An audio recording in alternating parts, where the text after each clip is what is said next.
আরেকজন পথে আছেন, কাজেই আলোচনা খুব দীর্ঘায়িত করার সময় নাই।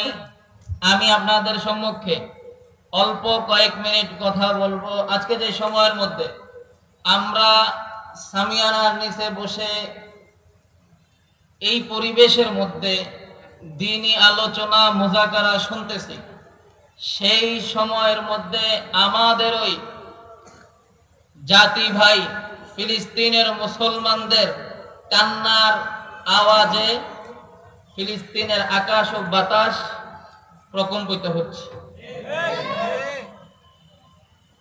বর্তমান আমেরিকার যে প্রেসিডেন্ট ডোনাল্ড ট্রাম্প ক্ষমতায় আসার আগে বলেছিল, যদি আমি ক্ষমতায় যেতে পারি সারা বিশ্বের সব জায়গার মধ্যে যুদ্ধবিরতি চলবে। ক্ষমতায় আসছে, যুদ্ধবিরতির একটা নাটক হয়েছে। তার এই নাটকের মধ্যে নাটক দেখে আমাদের ফিলিস্তিনের ভাইয়েরা বুঝতে পারে নাই, যুদ্ধবিরতি মনে করে পবিত্র মাহে রমজান মাসের মধ্যে তারা স্বাভাবিকভাবে ধর্মীয় ইবাদতের কাজে মগ্ন যখন ছিল, ঠিক সেই মুহূর্তে আমেরিকার ডোনাল্ড ট্রাম্পের ইন্ধনে ইসরায়েলের নেতানিয়াহু ফিলিস্তিনের গাজাবাসীকে সম্পূর্ণরূপে নিশ্চিহ্ন করে দেওয়ার লক্ষ্যে ইতিহাসের নির্মমতম গণহত্যা শুরু করেছে। তারা এতটাই নির্দয়ভাবে আক্রমণ করেছে, পুরো গাজা শহরের প্রত্যেকটা বাড়িকে বোম্বিং করে উড়িয়ে দিয়েছে।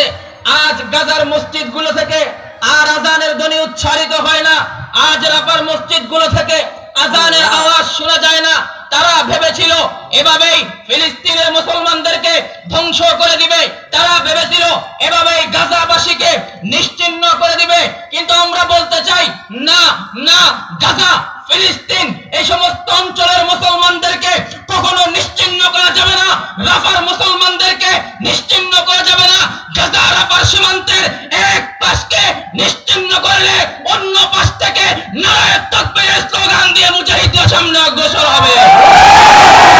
মুহতারাম হাজিরিন, আল্লাহু আকবার, তাকবীর দুই গেলে জিন্দাবাদ, তালে তালে তালে তালে তাকবীর দুই গেলে তাকবীর, আল্লাহু আকবার।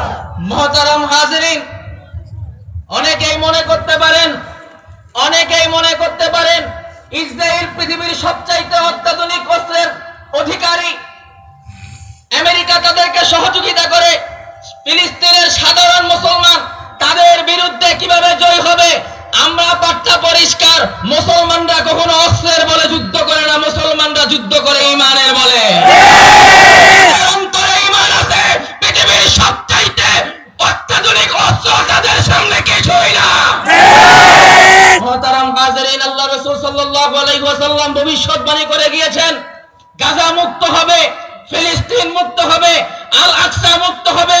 এই আল আকসার মধ্যেই হযরত ঈসা আলাইহিস সালাতু ওয়াস সালামের অবতরণ হবে। সুতরাং ইহুদবাদীরা যদি মনে করো তোমরা এভাবেই বম্বিং করে আক্রমণ করে আমাদের গাজাবাসীকে ধ্বংস করে দেওয়া, পরিষ্কার বার্তা শুনে রাখো, গাজাবাসী ধ্বংস হবে না, তোমাদের ধ্বংস ঘনিয়ে আসছে। সেদিন বেশি দূরে নয় যেদিন তোমরা গাছের নিচে পালাবা আর গাছ বলবে আমার পিছনে ইহুদি আছে, তাকে ধরো।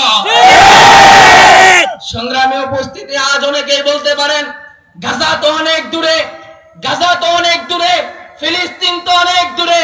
এটা আমি বলি, গাজা অনেক দূরে, ফিলিস্তিন অনেক দূরে, কিন্তু শত্রু আমাদের থেকে বেশি দূরে নয়। শত্রু বর্ডারের ওপারে অপেক্ষা করতেছে। তারা বাংলাদেশ থেকে তাদের পুতুল সরকার সরে যাওয়ার পর থেকে দেশ বিরোধী চক্রান্তে মেতে উঠেছে। সংগ্রামী উপস্থিতি, আপনারা জানেন গত কয়েকদিন আগে মুসলমানদের এই চিরশত্রু হিন্দুত্ববাদীরা ভারতের পার্লামেন্টের মধ্যে একটা ওয়াকফ আইন জারি করেছিল, ওয়াকফ বিল পাস করেছিল, যার মাধ্যমে তারা ভারতের 30 কোটি মুসলমানের যেই সম্পদগুলা ছিল এই সম্পদগুলা সব কুক্ষিগত করার এক মহা ষড়যন্ত্র মেতে উঠেছে। আমরা পরিষ্কারভাবে ভারত সরকারকে বলতে চাই, এই ওয়াকফ বিল করে মুসলমানদেরকে ভারত থেকে উৎখাত করার ষড়যন্ত্র তোমরা শুরু করেছো। অনতি বিলম্বে এই ষড়যন্ত্র বন্ধ করো। মুসলমানদের বিরুদ্ধে আচরণ করলে 20 কোটি মুসলমান, ভারতের 30 কোটি মুসলমান, পাকিস্তানের 22 কোটি মুসলমান, আমরা একতাবদ্ধ হয়ে এমন এক সংগ্রাম করে তুলব, ভারত ভেঙে চুরমার হয়ে যাবে। ভারতের বিরুদ্ধে এদেশের সকল শ্রেণী পেশার মানুষ ঐক্যবদ্ধ হয়ে 5ই আগস্ট তাদের ক্ষমতাকে এই দেশের জন্য চুরে করে এই দেশ থেকে মুছে দিয়েছে। তারা এখন বাংলাদেশের দিকে চোখ রাঙ্গানি দিয়ে কথা বলে। আমরা বলি তোমরা হয়তো মনে করবা বিশাল জনগোষ্ঠী, বিশাল অস্ত্র ভান্ডার তোমাদের কাছে আছে, পারমাণবিক অস্ত্র তোমাদের কাছে আছে, কিন্তু আমরা বলতে চাই বাংলাদেশ ছোট হতে পারে, তোমাদের মতো অত্যাধুনিক অস্ত্র আমাদের কাছে নাও থাকতে পারে, আমাদের এই দেশের জনবল তোমাদের চাইতেও কম হতে পারে, আমাদের দেশের সেনাবাহিনী তোমাদের চাইতেও কম হতে পারে, কিন্তু মনে রাখবা এদেশের মানুষের বুকের মধ্যে ঈমানের শক্তি আছে। আমরা ঈমানের শক্তি নারায়ে তাকবীর দিয়ে সামনে এগিয়ে চললে তোমাদের কোনো অস্ত্র তোমাদেরকে রক্ষা করতে পারবে না।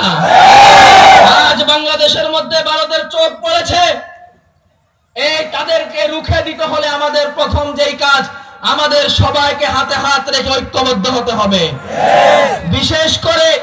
বিশেষ করে যতগুলা ইসলামপন্থী দল আছেন আমাদের সবাইকে ঐক্যবদ্ধ হতে হবে। ইতিমধ্যেই হেফাজতে ইসলাম বাংলাদেশের পক্ষ থেকে আমিরে হেফাজত আল্লামা মহিবুল্লাহ বাবুনগরী সাহেব মুদ্দাজিলুল আলী বাংলাদেশের সবগুলা ইসলামপন্থী রাজনৈতিক দলের কাছে চিঠি দিয়েছে। আগামী কয়েকদিনের মধ্যেই হেফাজতে ইসলাম বাংলাদেশের আমির আল্লামা মহিবুল্লাহ বাবুনগরী সাহেব সব ইসলামী দলগুলার নেতৃবৃন্দকে নিয়ে একটা পরামর্শ সভা করবে, বৈঠক করবে। আমরা আশাবাদী ইনশাআল্লাহ সেখান থেকে এদেশের সবগুলা ইসলামপন্থী রাজনৈতিক দলের একটা মোর্চা তৈরি হবে, একটা সংঘবদ্ধ প্ল্যাটফর্ম তৈরি হবে। আমরা যদি সেই প্ল্যাটফর্ম সফলভাবে তৈরি করতে পারি, রব্বে কাবার কসম করে বলছি, শুধু ভারত না পৃথিবীর সব তাগুতিক শক্তি আমাদের সামনে দাঁড়িয়েও আমাদের কিছুই করতে পারবে না।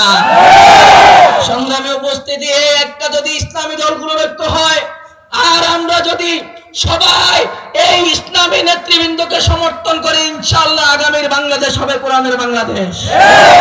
গত 54 বছরে আমরা বহু রকমের বাংলাদেশ দেখেছি। গত 54 বছরে আমরা সোনার বাংলা দেখেছি, সবুজ, সর্বশেষ আইসা স্মার্ট বাংলা দেখেছি, কিন্তু আল্লাহ বিল্লাহ তাআলা সোনার বাংলা আমাদেরকে শান্তি দিতে পারে নাই, নতুন বাংলা আমাদেরকে শান্তি দিতে পারে নাই, সবুজ বাংলা শান্তি দিতে পারে নাই, ডিজিটাল বাংলা শান্তি দিতে পারে নাই, স্মার্ট বাংলাও শান্তি দিতে পারে নাই, পারবেও না। শান্তি পেতে হলে আমাদেরকে কোরআনের বাংলা কায়েম করতে হবে। যদি আমরা ইসলামপন্থীরা হাতে হাত রেখে ঐক্যবদ্ধ হতে পারি, এদেশের লক্ষ কোটি জনগণ ইসলামপন্থীদেরকে সমর্থন করার পরে আগামী দিনে যে দেশ তৈরি হবে সেই দেশ হবে কোরআনের বাংলা, সেটা হবে ইসলামের বাংলা। সেই ইসলামের বাংলা গড়ার জন্য আমরা সবাই তৈরি আছি তো ইনশাআল্লাহ? সবাই তৈরি আছি তো ইনশাআল্লাহ? ফিলিস্তিনের মজলুম মুসলমানদের পাশে দাঁড়ানোর জন্য আমরা সবাই তৈরি আছি তো ইনশাআল্লাহ? আগামীকালকে মার্চ ফর গাজা, জানেন তো আপনারা? March for Gaza Dhaka Suhrawardy উদ্যানের মধ্যে ইনশাআল্লাহ বাংলাদেশের এই প্রথমবারের মতো সর্বশ্রেণীর ওলামায়ে কেরামের পাশাপাশি, সব দলমতের ওলামায়ে কেরামের পাশাপাশি সব শ্রেণী পেশার মানুষ এই প্রোগ্রামের মধ্যে যুক্ত হয়েছে।